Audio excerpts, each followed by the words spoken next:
Santo.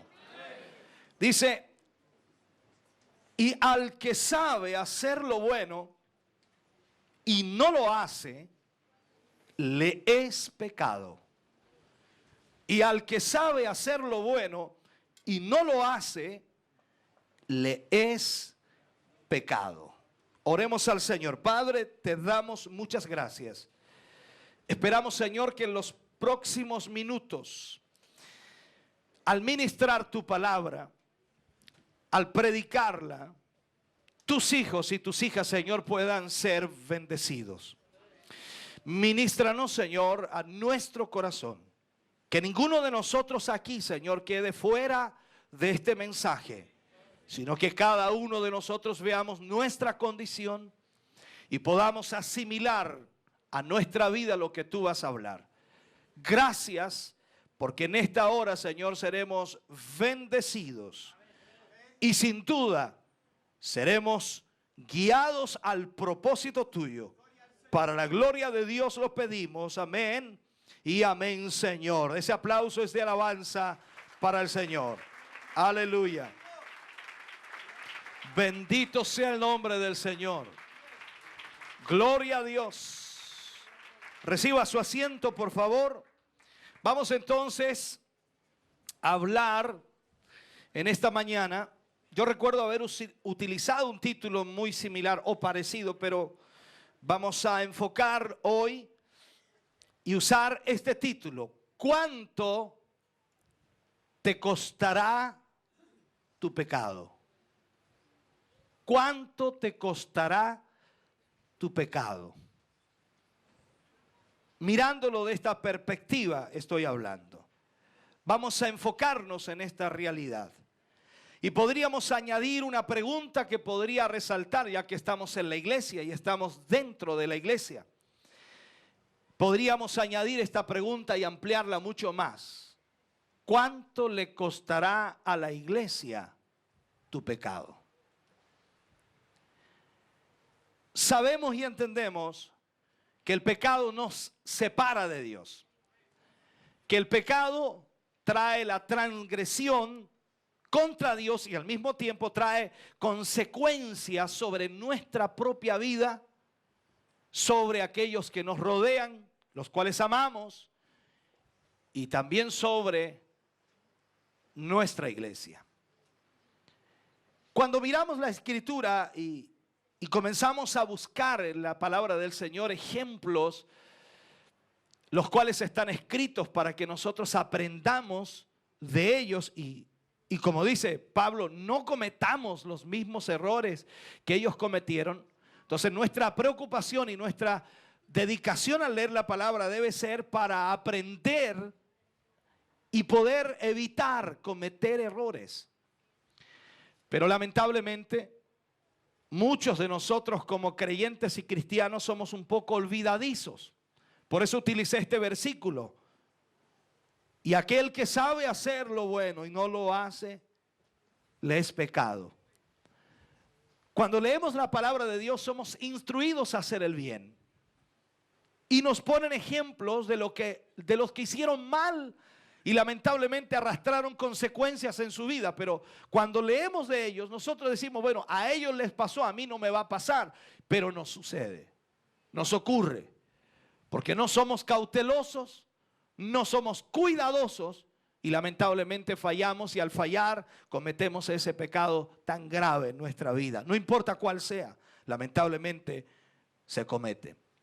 Toda la Biblia, desde el Génesis al Apocalipsis, allí podemos encontrar una y otra vez que el pecado es de una persona, el pecado de un ser humano trae consecuencias a su propia vida primero, luego sobre su descendencia y luego sobre toda la nación. La consecuencia del pecado nunca se elimina, nunca se borra. Hay una realidad, y yo quiero que entienda, y usted lo sabe bien, que cuando usted pide perdón a Dios por su pecado, Dios perdona su pecado, pero no elimina la consecuencia. sería negligente de nuestra parte pensar de que si pedimos perdón a Dios por nuestro pecado, Él nos perdona y más encima eliminara la consecuencia. Significaría que nunca aprenderíamos, que nunca tomaríamos madurez en nuestra vida para entender de que si cometemos un pecado y nos trajo tanta miseria y nos trajo tanto dolor, ¿cómo volver a cometer otro igual? Es como dice ese hombre que cantaba, ¿no? Que ya se murió, tropezar de nuevo con la misma piedra. Es increíble que muchos de nosotros, a pesar de que Dios nos enseña lo bueno para que hagamos lo bueno y sabemos hacer lo bueno, no lo hacemos. Entonces, miramos la Escritura. Podemos ver muchos ejemplos y yo quizás voy a hablar de algunos pocos para que usted entienda lo que estoy tratando de plantearle. Podemos ver, por ejemplo, en el libro de Números, que el pueblo de Israel se estancó en el desierto, literalmente se estancó. Se suponía que el pueblo de Israel iba camino a la tierra prometida y su caminar era todos los días. Solamente reposaban en la noche para seguir nuevamente el trayecto en el día. Pero el pueblo de Israel se estancó. Y usted dice, ¿por qué se estancó? La Biblia dice que se estancó porque María y Aarón su hermano murmuraron de Moisés. En otras palabras, usted pensará que la murmuración no es pecado, pero la Biblia lo señala como pecado. El pecado de la murmuración. No levante la mano. ¿Ha murmurado alguna vez usted? Eso es pecado. Y tiene su consecuencia. María murmura de su hermano, de su propio hermano Moisés. Y dice, literalmente la Biblia, que Dios la castiga y le pone una lepra en su vida. Por 7 días. Una lepra que duró 7 días. Y mientras ella estaba con esa lepra, sin duda Dios le perdonó, pidió perdón, Dios le perdonó, pero la lepra estuvo por 7 días en su vida. 7 días leprosa por murmurar. ¿Usted cree que después esa mujer volvió a murmurar?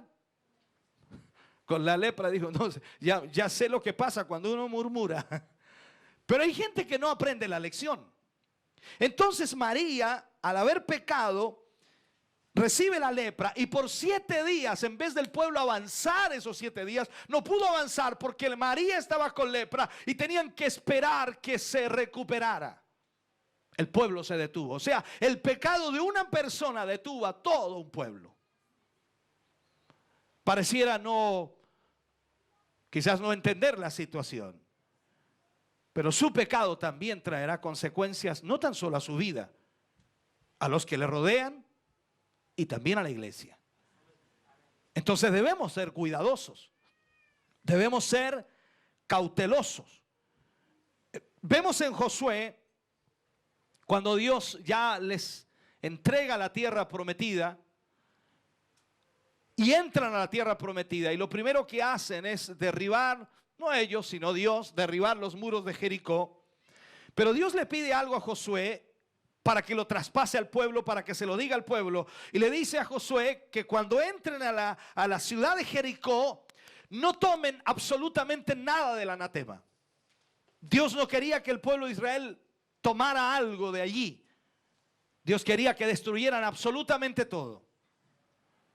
Por lo tanto, Josué traspasa esa orden de Dios al pueblo de Israel y les dice, cuando entremos a la ciudad, no tomen nada del anatema. Dios dice que no tomen nada, absolutamente nada.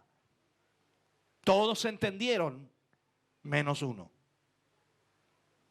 Todos entendieron, menos uno. Imagínense, esto no fue un asunto de que muchos lo hicieron, no, una sola persona. ¿Y qué pasó? Este hombre llamado Acán toma del anatema, o sea, del pueblo de Jericó, una túnica, toma lingotes de plata y los esconde en su tienda. Ellos tuvieron la victoria en Jericó, fueron derribados los muros, lograron la victoria. En otras palabras, vencieron a un pueblo que estaba allí. Y ahora, cuando viene la segunda batalla, Josué se da cuenta de la magnitud del gran triunfo que habían tenido, así que sencillamente envió a un grupo de soldados pequeño a una pequeña aldea para destruirla, la aldea de Jai. Y sencillamente dijo, si Dios nos dio esta victoria, eso va a ser mucho más fácil. Así que envió un grupo de soldados para que pudieran conquistar ese lugar. Y la sorpresa fue grande para Josué, porque no pudieron conquistarlo. Y 37 soldados del pueblo de Israel fueron muertos en esa batalla y fueron derrotados. Y volvieron, en otras palabras, derrotados. Y Josué se lanza al piso a orar y a clamar a Dios y a llorar. ¿Cómo era posible que habían tenido una tremenda victoria y ahora tienen una derrota? Entonces Dios le dice a Josué, no llores, levántate de allí, porque hay pecado en el campamento. Mira que es complicado esto, hermano. Mira que es delicado esto. O sea, esto no es un asunto de que tú digas, no, yo soy evangélico, gracias al Señor, voy a la iglesia. Pero si estás pecando, te estás dañando tú, estás dañando a tu familia y estás dañando a tu congregación. Porque Dios es celoso. ¿Cuántos saben que Dios es celoso de sus cosas? Y nosotros lo tomamos a la ligera, nosotros nos gozamos, nosotros cantamos, nosotros nos alegramos, pero Dios es celoso y a Dios no le gusta que nosotros hagamos algo que Él no quiere que hagamos. ¿Y qué pasó? La Biblia dice, en la historia que leemos de este personaje llamado Acán, que cuando él de alguna manera sabe que Josué iba a comenzar a buscar al culpable de pecado, él pensó que no lo iban a encontrar, que no lo iban a pillar. Es lo mismo que piensa mucha gente en la iglesia. A mí nunca me van a pillar, a mí nunca me van a pillar, a mí nunca me van a encontrar, pero Dios lo ve todo. Dios lo sabe todo. ¿Y qué sucedió? Mira, escúchame bien, ¿qué sucedió? Dice que Josué comenzó a echar suerte. Es una manera de buscar al culpable. Dios le dice, haz esto de esta manera, y él comienza a hacerlo. Y comienza a buscar por las tribus. Primero, designa la tribu en la cual estaba el culpable. Luego designa la casa de la familia, digamos así, que era muy numerosa, la casa de donde era el culpable. Y luego designa al hombre que era culpable. Y el problema más grave se hace aquí, porque uno piensa, dice, bueno, Dios le va a perdonar. Sin duda Dios le pudo haber perdonado, porque tuvo tiempo para arrepentirse. Tuvo tiempo para confesar. Tuvo tiempo para decir, yo he pecado. Yo he hecho esto malo ante Dios. Y no se trata de decirlo públicamente, pero se trata de decirle a Dios. Hay mucha gente que no confiesa su pecado. Hay mucha gente que no le dice a Dios y no le especifica a Dios el pecado que cometió. Y piensa que Dios tiene que perdonarle. Dice, Señor, perdona mi pecado. Y Él tiene una generalidad de pecados. Pero el punto es que debemos confesar. Dice, todos debemos arrodillarnos y confesar nuestros pecados al Señor. Lo extraño que dice, nuestros pecados. O sea, hay que enumerarlos. A veces, Señor, perdona mi pecado. O como el que lo hace medio mezclado, medio raro. Así dice, Señor, si he pecado, perdóname. Si sabes que has pecado. Entonces el punto es que cuando Acán es descubierto, ya no le servía pedir perdón, porque ya había sido descubierto y la consecuencia sobre su vida venía. Y la orden de Dios era que él, escuche bien, primero él, luego su familia, luego sus cosas fueran sacados del campamento y fueran apedreados hasta la muerte y luego quemados por completo. Yo sé que usted va a decir, dice, qué terrible Dios, qué malo es el Señor. Yo piensa por un momento, ¿cuánta oportunidad le dio Dios a Acán? Cuando tengas oportunidad de leer ese pasaje, léelo y te vas a dar cuenta cuántas oportunidades Dios le dio a Acán para que se arrepintiera. Y no tan solo eso, ¿recuerdas la orden de Dios primero? No tomen nada del anatema. O sea, ¿quién tuvo la culpa? ¿Dios? No. Muchas veces tú y yo culpamos a Dios de nuestra desgracia, de nuestros problemas, de nuestras dificultades, que nos está yendo mal, que se cerraron las puertas, que no sé qué me pasa, por qué todo me va mal. Revisa, ¿qué has hecho? No creo que estés haciendo todo perfectamente bien. No creo que seas un ángel en la tierra y nos hemos equivocado pensando que solo eres un hermano. Hay algún problema en tu vida. Y eso es lo que marca en realidad nuestra vida. Entonces, ¿qué es lo que le pasó a Acán? Tuvo conflicto en su vida, conflicto con su familia, con sus cosas. O sea, el pecado de un hombre se traspasó no tan solo a él, sino también a su familia. Uno dice, pero ¿qué culpa tiene la familia de que este hombre egoísta o también va, como dicen cuando alguien quiere tener cosas? Ambicioso. ¿Qué culpa tiene la familia de que este hombre haya hecho eso? ¿Por qué no lo matan a él solamente? Quémenlo a él. Pero ahí Dios nos muestra que nuestro pecado lamentablemente trae consecuencias también a nuestra familia. Así que por lo tanto, hermano, tú no puedes ni debes dejarte llevar por el pecado y cometer pecado en tu vida. Tú no debes comenzar a hacer cosas a escondidas pensando que nadie te va a encontrar. Recuerda que Dios lo ve absolutamente todo y sabe cada paso que das. Mira la misericordia de Dios. Y te voy a plantear así la misericordia de Dios. ¿Cuántas veces has pecado y Dios no te ha destruido? ¿Cuántas veces has cometido pecado? Una y otra vez, una y otra vez, una y otra vez, una y otra vez, y Dios no te ha destruido. ¿Qué está esperando Dios? Que te arrepientas. Mira la misericordia de Dios. Entonces miremos un poquito acá. Esto no fue que sucedió todo en un día, hermano. Seguramente pasaron semanas para descubrir al pecador, al que había cometido tal falta. Y todo ese tiempo Acán pudo haber dicho, yo soy culpable. Pero él no lo hizo.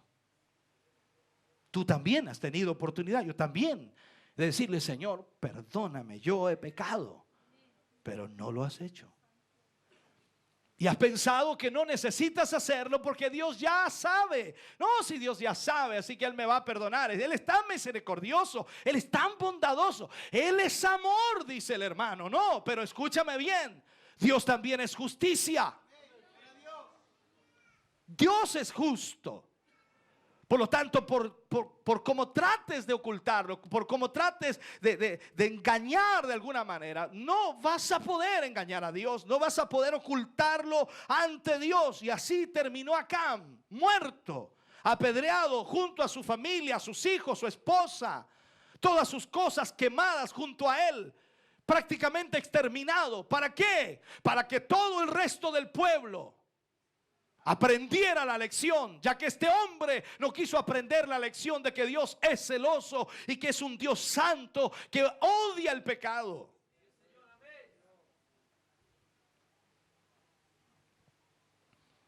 Miramos otro pasaje bíblico y observamos otra historia cuando miramos a David, el rey David. Capítulo 12 del libro de Segunda de Samuel. Ahí comienza a hablar acerca del pecado de David y las consecuencias dolorosas que tuvo que enfrentar a raíz de su mala decisión. ¿Cuál fue el problema de David? David miró a una mujer, la codició, la tomó para sí, planificó la muerte de su esposo hasta que al final lo mató. Alguien dice, no, David no lo mató, murió en la guerra. Él lo mató. Él envió un mensaje y póngalo al frente de la batalla. Y cuando la batalla esté recia, déjenlo solo. ¿Qué hizo? Él lo mató. No lo mató la espada del enemigo, lo mató David. Y una vez que lo hubo muerto, pudo entonces cubrir supuestamente su pecado, porque se casa con Betsabé, que ya estaba esperando un hijo de él por causa del pecado. Pero Dios lo ve todo. Y aunque sea el rey, Dios lo ve. Y le envía al profeta, a Natán. Y Natán le cuenta la historia. Usted sabe la historia, ¿no? Y le cuenta la historia del hombre que tomó la única ovejita que tenía otro vecino. En vez de comerse una de las ovejas que estaba en su redil, viene y toma la ovejita, la única, y la mata y la da a comer a los que venían de visita con él. Entonces, esa historia a David lo enfurece, porque él aplica la justicia de Dios y dice: ese hombre es digno de muerte. Su sentencia cae sobre él. Y Natán le dice: tú eres ese hombre. Y le relata todo lo que solamente David sabía. Porque tú mataste a Urías Eteo y tomaste a su mujer en su lugar. A Dios no se le escapa nada, hermano. Si piensas que Dios no sabe lo que hiciste hoy por la mañana, lo que hiciste ayer, lo que hiciste anoche, lo que hiciste antenoche, lo que hiciste la semana pasada y no le has pedido perdón a Dios, Dios lo sabe todo, absolutamente todo. Pero mira la misericordia de Dios. Él espera que tú te arrepientas y le digas: Señor, he pecado, he fallado, para evitar la consecuencia que vendrá a tu vida. Porque uno dice: bueno, y si le pido perdón, entonces Él me perdona y la consecuencia se borra. Lamentablemente no. Si has cometido pecado, la consecuencia permanecerá. Él te perdonará, pero la consecuencia continuará. ¿Por qué lo digo así? Porque David, a pesar, ¿recuerda lo que hizo David? Cuando Natán le dijo: tú eres ese hombre, David se lanzó al piso a pedir perdón a Dios y se humilló y pidió misericordia. Y Dios le dice a través de Natán: tu reino no te será quitado, pero desde este día la espada no se apartará de tu casa. Tus hijos morirán a espada. La sentencia de Dios. Pero Señor, si me arrepentí. No, tu pecado trae consecuencia. Y mire lo que sucede desde aquel día, para que usted entienda, hermano querido. Uno de los hijos de David viola a su propia hermana. Otro de los hijos de David se rebela contra él, tratando de quitarle el trono, Absalón. Y más encima, el hijo que tiene Betsabé muere. Y para peor, mira, primero su familia, los más cercanos, pero también su reino y la nación entera. Porque luego de eso dice que Israel se dividió en dos. O sea, el pecado trae como consecuencia a nuestra vida, a los que nos rodean y también a la iglesia. No es cosa fácil mirarlo. Por eso quiero que entiendas, hermano, lo que te estoy ministrando ahora. Como hemos visto aquí, cada acción trae consigo una reacción que marcará nuestra vida, la de nuestras generaciones y la vida nuestra y también la de la iglesia para siempre. Por eso uno dice: Señor, pero ¿cómo es posible? Esta iglesia era tan linda, esta iglesia era tan hermosa, esta iglesia tiene historia, pero ¿por qué hoy día está muerta y no hay gente dentro de ella? Por ejemplo, en cualquier iglesia donde tú vas. Pero cuando hay pecado es imposible que Dios pueda glorificarse. Dios nunca respaldará el pecado. Dios nunca lo hará, porque Dios no trabaja así. Dios no es un Dios de pecado. Dios es un Dios de justicia y de santidad. Entonces viene a nuestro pensamiento David, y quizás nos hemos preguntado: ¿cómo es que Dios llamó a David un hombre conforme a su corazón y después del pecado que cometió? Si David era conforme al corazón de Dios, ¿por qué pecó de esa manera? ¿Es culpable Dios de eso? ¿Es culpable Dios de tu pecado? Disculpa que sea tan directo, hermano. Quizás a lo mejor si paso la mano así rápida, alguno no se siente identificado, pero déjame hacerlo así por último. ¿Es culpable Dios de tu pecado? Dios nos ha dado todo. Dios nos ha entregado todo lo que necesitamos. Dios nos ha dado la bendición en todas las áreas de nuestra vida. Y Él quiere que seamos fieles, leales a Él. Que nos mantengamos en la posición que nos ha puesto. Pero el problema es el pecado. Y a veces el pecado viene no tan solo trastornando nuestra vida, sino que también nuestra familia y al final la iglesia. ¿No te gustaría ver la gloria de Dios aquí, hermano? Pero ¿te has preguntado por qué no la vemos? Yo sé, hay cultos lindos, hermosos, pero si tú llamas eso la gloria de Dios, significa que rebajamos demasiado a Dios. Si yo veo en la escritura cuando el templo de Dios fue inaugurado y dice que los sacerdotes entraron allí para honrar a Dios. Ellos entraron para honrar a Dios. Dios le agrada, perfecto que le honren. Pero la presencia de Dios bajó de tal manera que los sacerdotes tuvieron que huir del templo porque fue una presencia tan extraordinaria que no pudieron resistirla. ¿Qué te estoy diciendo en otras palabras? No hemos sentido nada, nada todavía. Tú te puedes gozar, puedes danzar, puedes llorar de alegría, de gozo, de regocijo. Algo extraordinario sientes en tu corazón, algo maravilloso, pero todavía no es nada de lo que Dios puede hacer, porque todavía no estamos en la condición que Dios requiere que estemos. Hemos perdido consagración, hemos perdido humildad, hemos perdido búsqueda, hemos perdido santidad, hemos perdido la conducta moral que deberíamos tener como iglesia. Deberíamos ser el ente de cambio y de transformación para esta sociedad. Deberíamos ser la luz del mundo, como dice su escritura, pero no lo estamos siendo. Parecen las mismas tinieblas que el mundo vive. Porque el pecado se ha enseñoreado de tu vida y de tu corazón. Tú piensas que no, yo no he pecado, pero el simple hecho de murmurar de alguien, ya estás pecando, y eso tienes que presentarlo ante Dios y decir: Señor, perdóname. Perdóname.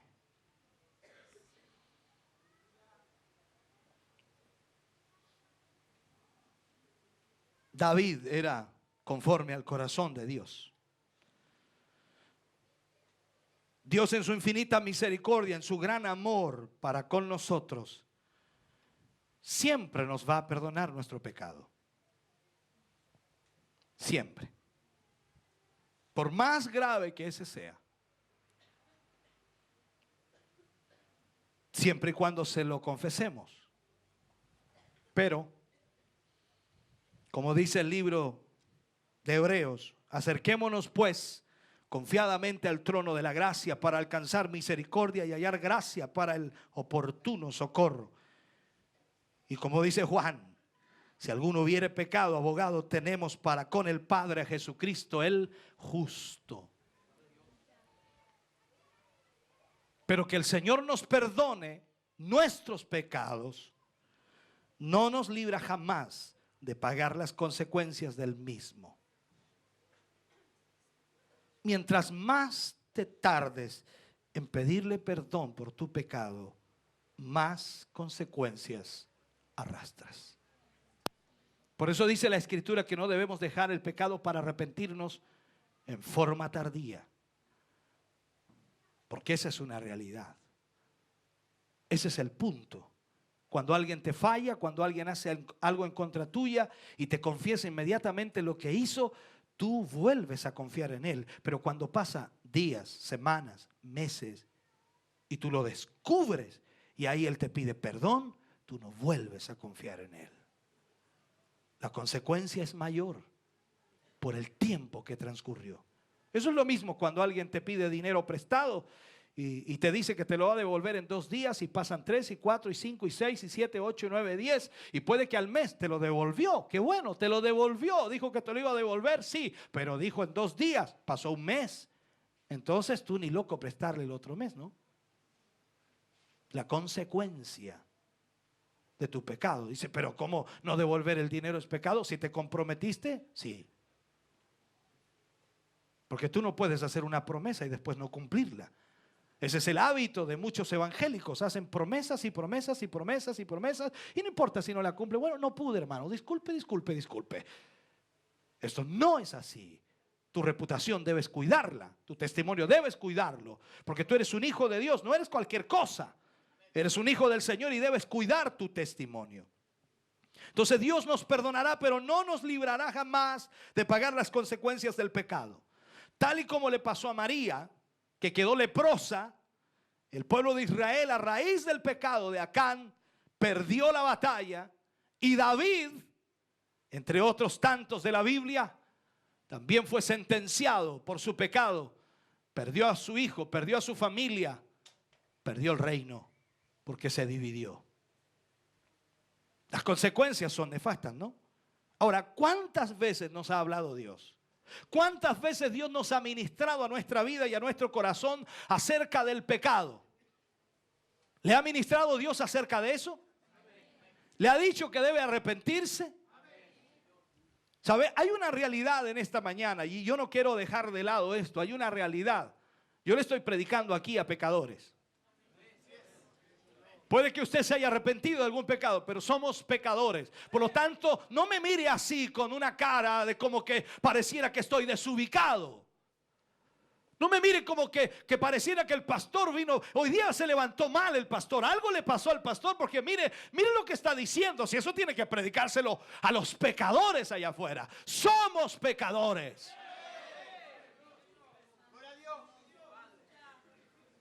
Cometemos pecados. El simple hecho, como dice la escritura, de mirar a una mujer y codiciarla, ya en tu mente has pecado. Es lo mismo que hubieras estado en el acto sexual con ella. Y el problema es que toda esta sociedad está apuntando cada vez más con más presión sobre el ser humano, y al final el ser humano se va diluyendo en la vida diaria de Dios, se va perdiendo. Y al final no tiene consistencia, no tiene firmeza, no tiene convicción. Y el pecado lo arrastra, lo seduce.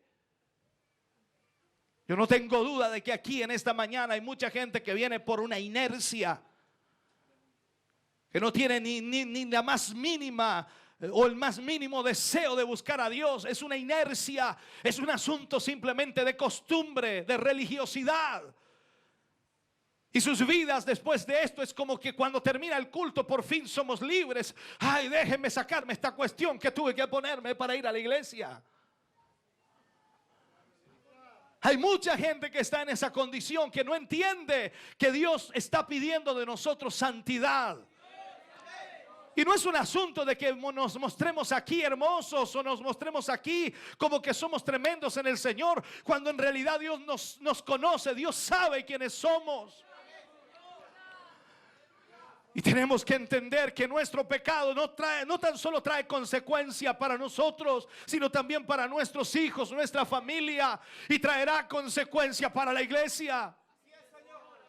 La iglesia se detendrá, se estancará, se enfriará, se morirá espiritualmente.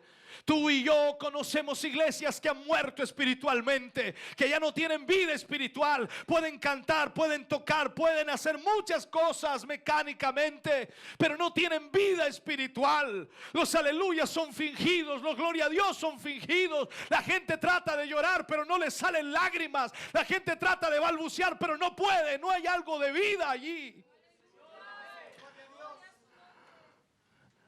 Y eso no nos puede pasar. Y eso no nos debe pasar. ¿Cuántas veces nos ha hablado Dios y no le obedecemos?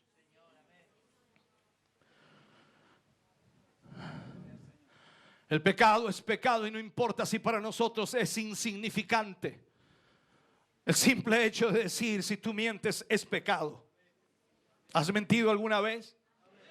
Te dije que eras pecador. Y me incluyo dentro de ellos. Somos pecadores. Porque muchas veces hemos mentido y parece que la mentira está aquí en la punta de nuestra lengua. Sale con tal facilidad. Y no nos preocupa si le mentimos a un hermano, le mentimos a otro. No importa. No importa, no importa. Si él no va a saber la verdad, él no la va a saber. Pero Dios la sabe. Y eso te traerá consecuencia a tu vida.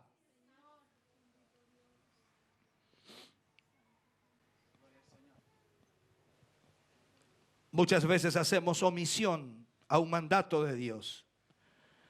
Y esa mala decisión trae consecuencia a nuestra vida. Y más cuando cometemos pecado a sabiendas de que es pecado. ¿Has cometido pecados a sabiendas? Yo sé que no te atreves a decir amén porque el hermano del lado va a saber que pecaste y el hermano del lado está en la misma. Tampoco quiere decir amén porque va a creer que tú puedes haber pecado y el otro de atrás está en la misma y el de adelante está en la misma. Pero yo digo amén porque hemos pecado a sabiendas. Sabiendo que no debemos hacerlo, lo hacemos y somos seducidos por la maldad y caemos en la maldad. Lo hacemos a sabiendas. Por eso ese versículo dice, y el que sabe hacer lo bueno y no lo hace, le es pecado. Esa es la realidad de la iglesia. Esa es la realidad. Para finalizar, los dejo con algunas preguntas.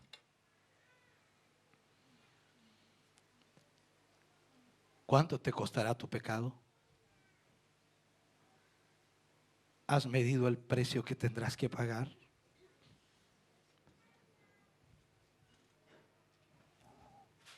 ¿Cuánto te costará? ¿Cuánto le costará a tu familia tu pecado? ¿Y cuánto le costará a esta iglesia tu pecado? Quizás ni siquiera tengas la más mínima idea de cuánto puede costar. Quizás por eso es que volvemos a pecar tan ligeramente.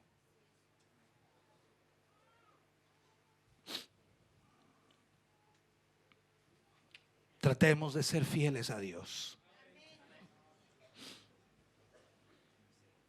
Con la ayuda del Espíritu Santo, tratemos de ser fieles a Dios.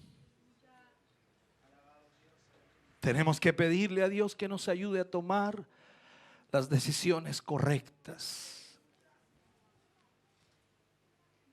para poder proseguir al blanco que es Cristo. Y a ese supremo llamamiento para con Dios.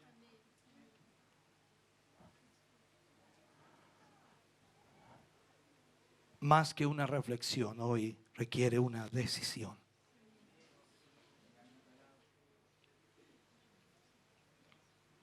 Muchas religiones enseñan que debes pedirle perdón a una persona, ir donde el sacerdote y confesar tu pecado. Quizás erróneamente confesarle a un hombre, ¿de qué sirve? De nada. Pero tiene algo de verdad. Hay que confesarlos. Pero al que hay que confesar el pecado es a Jesús.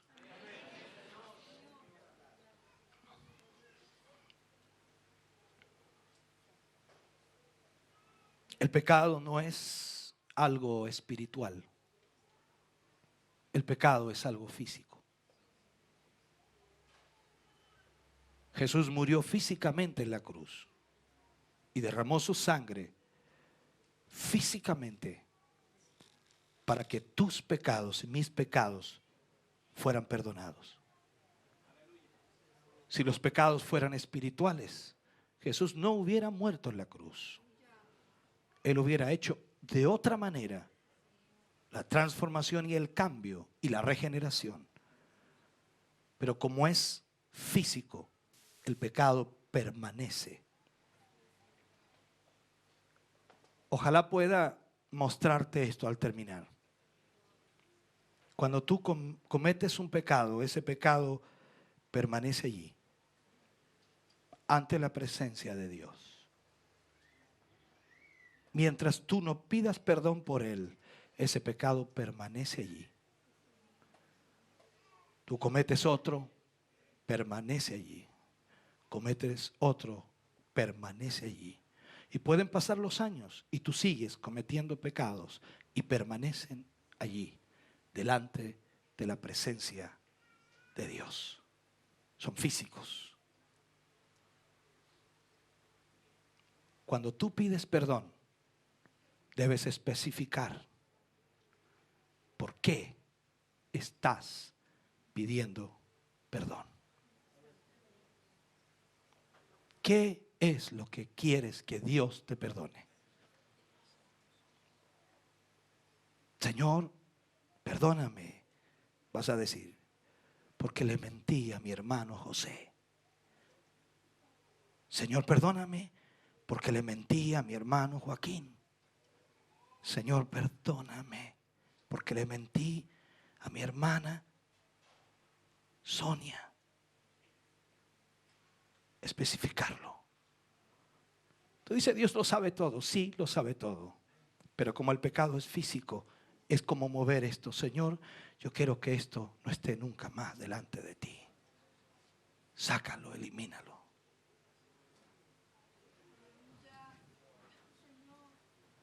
¿Sabes cuánta gente se perderá si la trompeta suena? Años sirviendo a Dios, pero nunca confesaron sus pecados delante de Dios. Quizás te estoy enseñando algo que es muy profundo para ti, pero te estoy diciendo la verdad. Cada vez que voy a la presencia de Dios,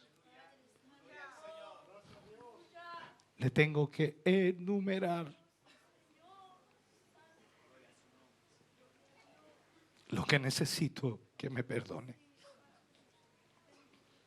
Tú puedes olvidar lo que hiciste. Dios no lo olvida. Tú lees la Biblia y te consuelas a ti mismo. Dice, yo deshice como neblina tus rebeliones y tus pecados los hice desaparecer. Sí, Él lo dice cuando tú pides perdón por ellos.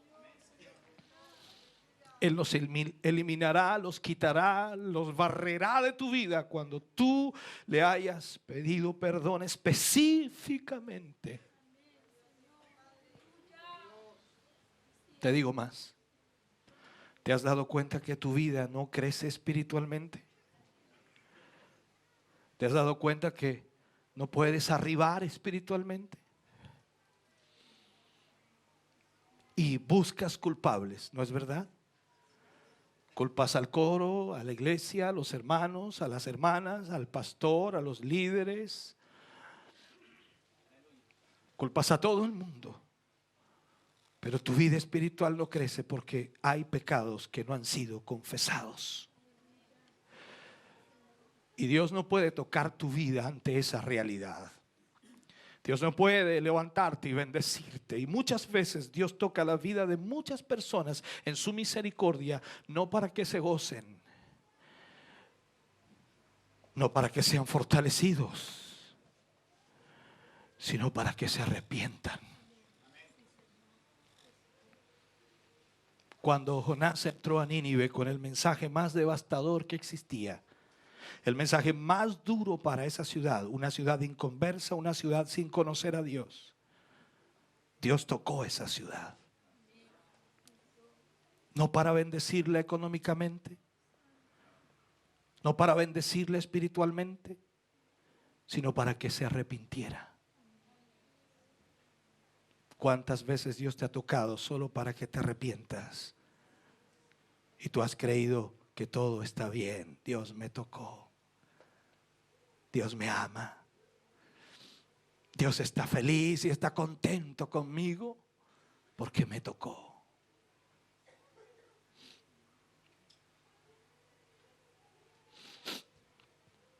Piensa, el pecado es físico. Y está delante de ti, delante de Dios.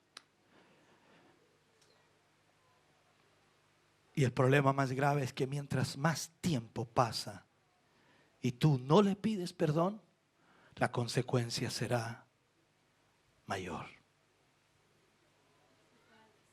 Quizás esto sale totalmente de tu teología, totalmente de tu concepto de lo que es el perdón de los pecados. Pero óyeme bien, Dios perdonará nuestros pecados, pero la consecuencia seguirá. ¿Cómo te lo puedo explicar? Pregúntale al alcohólico por qué aún la cirrosis no se ha ido de su vida.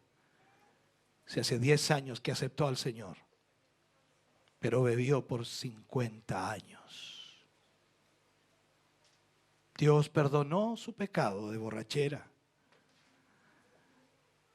pero no quitó la consecuencia de él. La promiscuidad, el pecado que existe hoy día en la sociedad, Dios puede perdonar a un hombre que vive teniendo relaciones sexuales con una cantidad de mujeres, pero no quitará la consecuencia de las infecciones y de todo lo que trae esa enfermedad. No culpes a Dios. Dios nos pide que no pequemos. Dios nos pide que seamos fieles a Él y que nos guardemos en santidad para Él. Por lo tanto, tú y yo tenemos una responsabilidad. No trates de decirle a alguien, ni siquiera a Dios, Señor, es que yo no sabía. No, tú y yo sabemos. Sabemos lo que es bueno, sabemos lo que es malo. Y debemos entonces permitirle a Dios que nos ayude a hacer lo que debemos hacer. ¿Sabes, hermano? Hay muchos de los que estamos aquí que tenemos que arrepentirnos. Si tú quieres, te vuelves a tu casa tal como viniste, pensando lo que pensabas. Pero somos pecadores.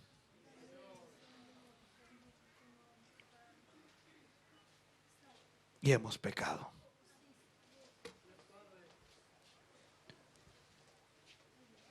Tuya es la decisión. Puedes dejar esto para otro momento y decir, pastor, no se preocupe, yo voy a orar en mi casa y le voy a pedir perdón a Dios. Las cosas de la vida te envuelven, el tiempo se pasa y mañana será otro día y la otra semana y seguirás en el mismo estado y el pecado seguirá allí presente ante Dios y cada día que pasa será más grande la consecuencia para tu vida, para tu hogar, para la iglesia. Dios nos ha prometido que veremos la gloria de Dios. Pero no podremos si no estamos a cuenta con Dios. Tu doble vida te está causando problemas a ti y le está causando problemas a tu familia y le está causando problemas a tu iglesia. Es tiempo de reaccionar, de despertar y entender que Dios no es un monigote y que Dios no es una persona a la cual se le puede engañar.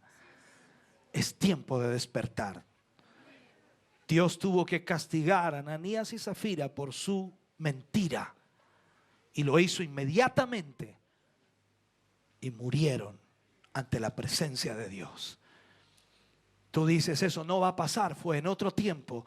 El Dios que servimos es el mismo de ayer, hoy y por los siglos. Tú y nadie más puede hacer lo que debe hacer. Yo no puedo pedir por ti, ni tú por mí. Esto es individual, personal.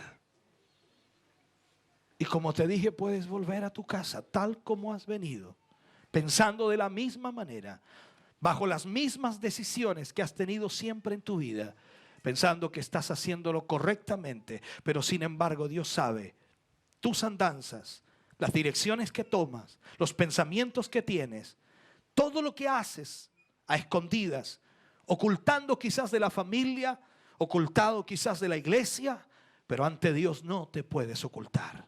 Por lo tanto, Dios exige y pide de tu vida que te arrepientas y le pidas perdón.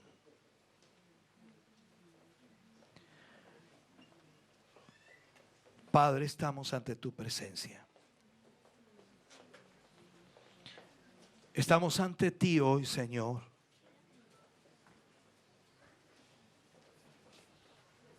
Pidiendo de tu misericordia. Nuestra maldad está ante ti, Señor, y nuestro pecado está ante ti. No podemos ocultarnos ni escondernos de ninguna manera, Señor. Te hemos fallado. Hemos pecado contra ti. Debiendo hacer el bien, no lo hemos hecho. Debiendo actuar maduramente, no lo hemos hecho. Señor, perdónanos. Perdónanos, Señor. Que en esta hora, Señor, tus oídos estén atentos al clamor de tu iglesia, al clamor de tus hijos, al clamor de tus hijas. Nuestra vida, Señor, está en conflicto. Nuestro ser, Señor, está en conflicto. Y quizás no entendemos el porqué, pero hoy tú nos has hablado, Señor, y nos muestras que hay una consecuencia por el pecado. ¿Cuántos hombres y mujeres hoy sufren y lloran sin saber por qué se sienten así? El pecado les ha llevado, Señor, a vivir una vida fría, a vivir una vida, Señor, de miseria, a vivir una vida alejada de ti. A pesar de estar dentro de la iglesia, Señor, es una vida fría, una vida de muerte, sin esperanza, sin proyección, sin deseos ni ganas, Señor, de ver algo diferente. Acostumbrados, Señor, a un sistema religioso, acostumbrados a una manera y a una forma que nada bueno ha traído. Señor, perdónanos. Ten misericordia de nosotros. Ten misericordia de nuestras vidas, Señor, porque si hoy estamos aquí aún de pie, Señor, porque si hoy estamos en la iglesia, es porque tu misericordia ha sido grande. Es porque tu bondad, Señor, ha estado en favor de nuestras vidas. Señor, ayúdanos. Ayúdanos a cambiar nuestra manera de vivir. Ayúdanos a cambiar nuestra manera de pensar. Ayúdanos a cambiar nuestros sentimientos, Señor. Ayúdanos a obedecer a tu palabra, Señor, y consagrar nuestra vida a ti. Ayúdanos, Señor, para que cambiemos, oh Dios eterno, la proyección de nuestra vida y comencemos, Dios mío, a hacer tu voluntad. Perdónanos. Ten misericordia de nosotros. Oh Dios, ten misericordia de nosotros. Ten misericordia de nuestras vidas, Señor. Ten misericordia de nuestras familias. Ten misericordia de nuestra iglesia. Padre, ten misericordia.